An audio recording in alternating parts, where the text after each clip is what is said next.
Hello guys, good morning. I wake up like this. Turn on natin yung light. There you go. Anyway, it's still cold over here. Tingnan natin yung labas.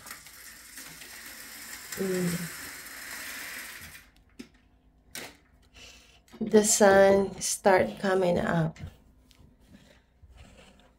Gusto kong magkape at gusto kong kumain ng puto at kuntsinta. Pero hindi ako marunong magluto ng kuntsinta. I've been trying to make kuntsinta, pero for some reason, it don't come out like the way I know. What I mean by that is like, when I was growing up, di ba maraming mga nagtitinda ng mga puto kuntsinta every morning. Yung lasa ba? Yung texture. Tapos, nanonood ako ng mga YouTube, mga recipe, how they make it. But for some reason, napakasimple lang naman ng mga recipe. But I don't, anong tawag nun? Hindi ko makuha yung lasa. Nakakaasar. Yeah. Buti na lang, meron tayong nabiling puto. Yeah, meron din siyang puto box at saka kuntsinta box. Pakita ko sa inyo. Punta tayo guys sa pantry. Ayan na naman.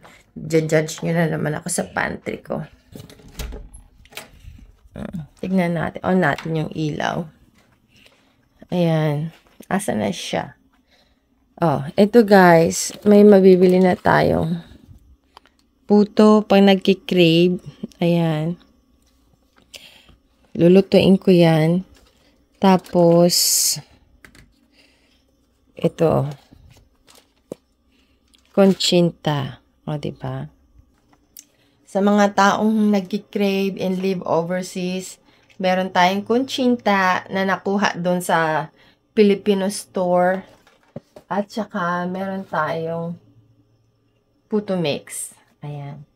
Gawa tayo ng kape.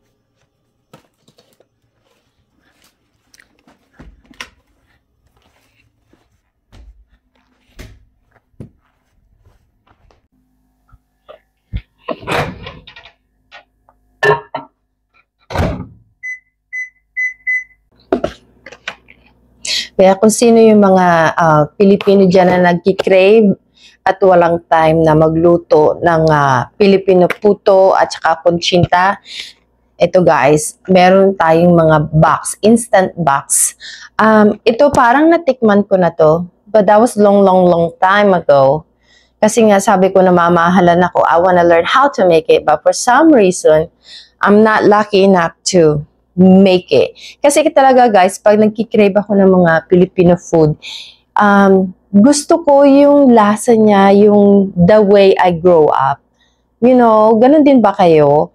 Yung bang, ano yung kinalakihan kong lasa, ganun yung gusto kong lumabas. Even now, pag nagkikrave ako ng mga Filipino food, minsan talaga gusto ko yung mga, ano yung nalalaman kong lasa niya long time ago. I want the same, exactly the same. Kasi, sa totoo lang, 2025, 2024, ang dami na mga food na chini-change nila yung ingredient, di ba? Masarap pa rin yung mga original, yung traditional. I mean, this one is not traditional, pero yung lasa niya. And by the way, guys, I'm not a sponsor of this product, okay? I'm just sharing it with you guys, lalo na yung mga Pilipinong live abroad. Ito, I don't remember, pag umuwi ako sa Pilipinas, may nakikita akong ganito. I don't remember na may makikita ka sa grocery. Please comment down below kasi kung uuwi ako, bibili ako ng mga ilang box, syempre. Kasi mas mura sa atin. At saka ito. Kasi nga, sabi ko, hindi ako siniswerte sa paggawa nito. Kaya comment down below kung meron bang nabibiling instant na kuntsinta. At saka, look guys. O, diba? Binili ko rin to sa Pilipinas. Kasi nga, minsan nakikrave tayong Filipino food. Gawa na yung kape ko, guys. Sarap ng kape. And look what I got. Steamer. I'm ready to go. Yeah. I've been wanting to make a conchinta, guys. Pero, ilang beses na ako nag-try, hindi talaga ako swerte. Tapos, meron ako ditong powder coconut. Diba, sabi ko sa inyo, mas bet ko pa rin yung traditional way. Wala naman kasing makuha ditong fresh na coconut or nyog. So, gagawin ko na lang tong powder coconut. Lasa siyang coconut din, but it's still not as good as the fresh one. Kaya, gawa na tayo. Unahin natin yung conchinta, kasi I made this one before. So, alam ko na yung paggawa nito, napakadali. Pero yung conchinta, unahin natin. Like I said, I done it before, but that was long time ago. Like, maybe 15 years ago. Well, ang sabi dito, just add water. Yay! Tingnan natin. And I don't remember niya, how many. Isa lang sa isang conchinta. Kasi dito sa Puto Mix, dalawang pakete sa puto. Kaya isa lang gagamitin ko sa puto. Kasi makako lang naman yung kakain. Tsaka matanggal lang yung crave ko. Pero ito, parang konti lang yung magagawa natin ngayon. So anyway, ang sabi lang niya, in a bowl, dissolve the galinco. Is that what it is? Galinco conchinta ready mix completely in 1 cup water. Pour mixture into mold and steam for 25 to 30 minutes or until firm. Okay, let's go.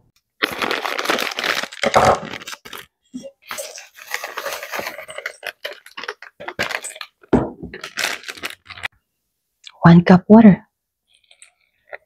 Tingnan natin.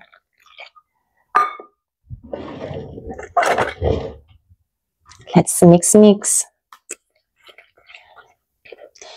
Yeah, guys, advice nga kayo sa akin kung meron ba kayong idea or technique kung pagkano. Ayan na naman ako bulol kung paano magawa nito. Kasi ilang beses na akong nanonood ng mga YouTube kung paano paggawa nito. Hindi ko alam kung mataas ba yung apoy ko. Kaya, tapos guys, pag gumagawa ako nito, di ba bilog siya dito sa mold, malalim yung dito niya. Hindi katulad yung sa Pilipinas na level, like smooth level. Yun sa akin, nagkakaroon siya ng butas. Like I said, I don't know why. But anyway,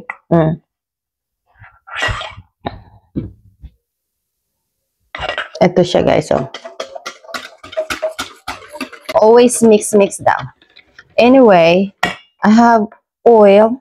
Di naman sinabi ata, pero lagyan na lang natin ng oil. Tapos, gagamitin ko to, tablespoon.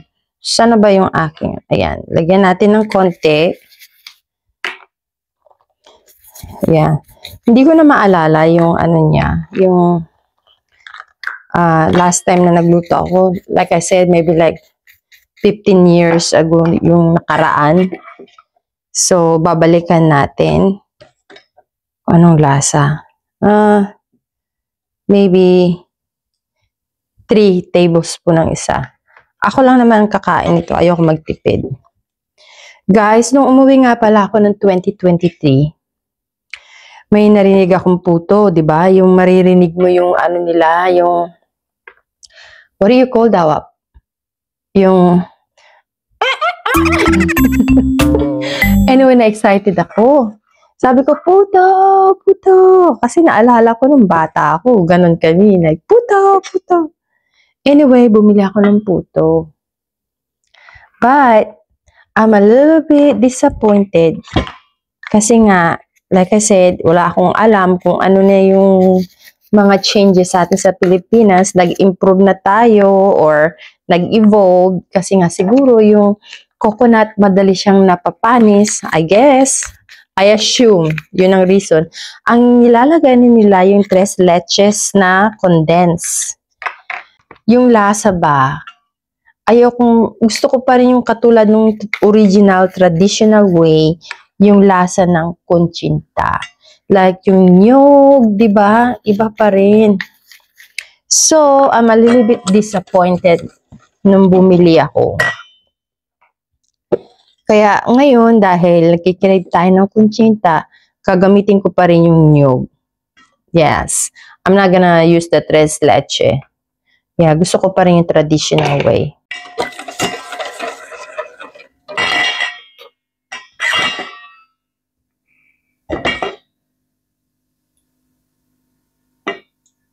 Gawin natin 2.5.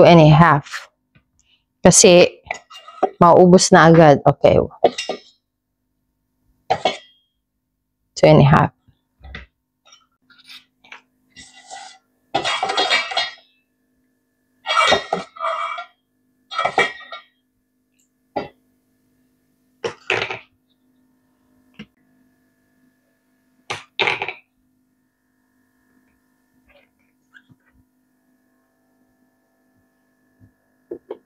Sabi guys, dun sa box, 20 to 30 minutes. Gawin naman natin yung puto. Okay, ang puto ay 1 cup water, half cup sugar, and 5 tablespoons of cooking oil. Isa lang yung gagamitin natin kasi ako lang naman. Ang tagal ng crave. Tapos, 5 tablespoons of oil. Punasan natin itong ating. Punasan na lang natin. Total ako lang naman. Ayan. 5 tablespoons oil. 1, 2,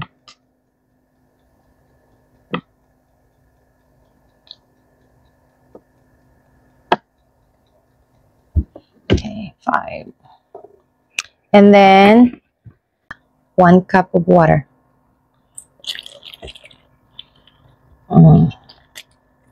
Mix, mix, mix. And I forgot yung sugar pala. Sabi nga, half cup of sugar. Half cup.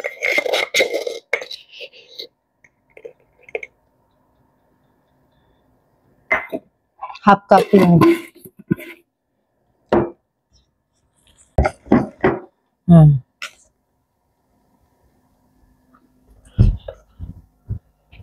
Ito na. Nag-liquid na siya, di ba? Yeah. Doon sa ko guys, sa kunchinta ko, yung isang pakete, naka 12. 2 tablespoons and a half yung nilalagay ko kada lagay nito. So, nakagawa rin tayong 12. Sold na tayo dun. And you know what, guys? I'm not sure. Next time, sabihin ko sa inyo yung presyo. I think binili ko to $3. So, that would be like how much? Like I said, I always do my math on 50 pesos every $1 kasi mas madali siyang i-calculate. So, 150 for this? Mahal siya, pero ganun talaga. If you live abroad, yung gusto mong yung cravings, diba? Ganun talaga. And this one, mas mahal siya. I think nasa $4. Guys, tingnan natin. Luto na siya. Tingnan, itsura. Wow. Oops! Ayan. Tinikman ko siya kanina, kaya ganyan. So, I think okay na siya.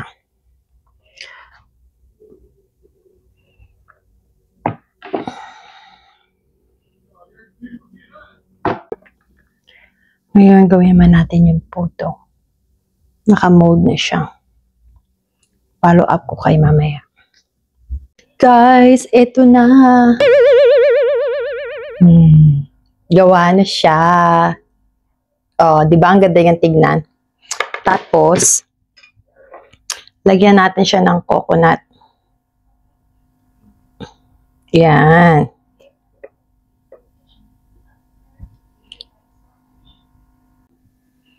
Lagyan natin siya ng coconut. Parang coconut powder yung ginamit ko kasi wala dito sa amin. Oh, diba? Ang ganda eh. Lagyan din natin yan. Oh. Ito na guys. Ito na po ang ating finished product. Nilagyan ko lang siya ng yung powdered coconut. Kasi nga wala tayong fresh coconut. Tapos, lumamig na yung kape ko kaya ininit ko siya sa microwave again. Ayan. Matanggal lang yung craving natin. Lahat gagawin. Sarap. Tikman natin ang ating kunchinta.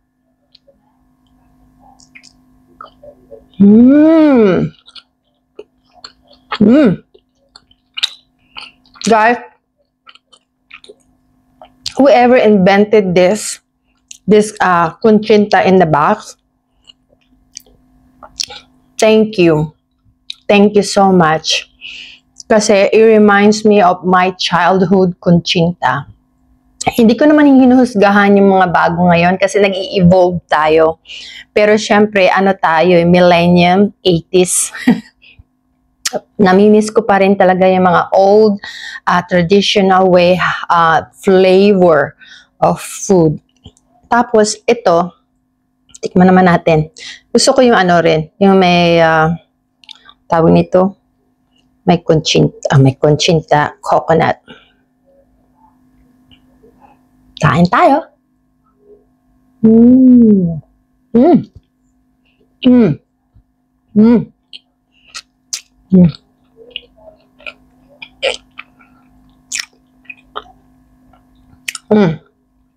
Sarap. Kakatanggal ng craving kahit mahal. Diyan coconut. Kape tayo.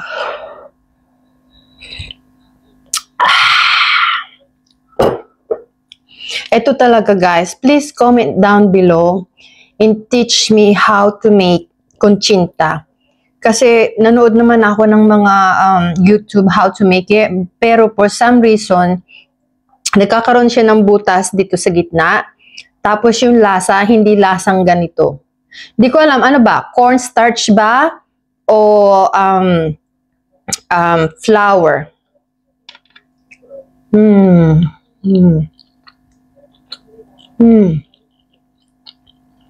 It's good, guys. Really good. I want more, I want more, coconut. Well, that's all for now, guys. Thank you so much.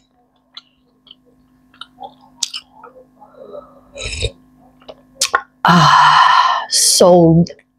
Tayo mag-end. Tayo muna ay merong mga meron tayong mga question.